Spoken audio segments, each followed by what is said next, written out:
বিশ্বজুড়ে বন্যপ্রাণী পাচার নতুন নয়।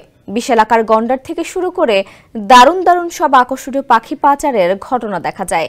কিন্তু কখনো শুনেছেন কি টেস্ট টিউবের মাধ্যমে কীটপতঙ্গ পাচার বা পোকামাকড় পাচার হচ্ছে?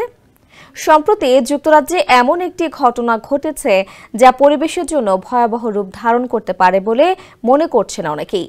জানা গেছে ছোট ছোট টেস্ট টিউবের মাধ্যমে পাচার হচ্ছে জীবন্ত রানী পিঁপড়া।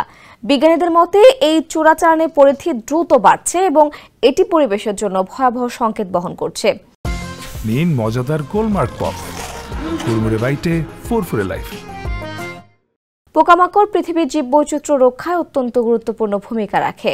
তারা ফসলের পরাগায়ন, বর্জ্য পচন ও পুষ্টি পুনর্ব্যবস্থায় সাহায্য করে। কিন্তু পোকাদের সংখ্যা প্রতি বছর 1 থেকে 2% হারে কমছে।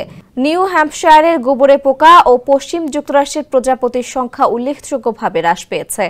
এই পতন খাদ্য শৃঙ্খলে ভারসাম্য নষ্ট করছে, যা ভবিষ্যতে কৃষি ও প্রাণী জগতের উপর ভয়াবহ প্রভাব ফেলতে পারে।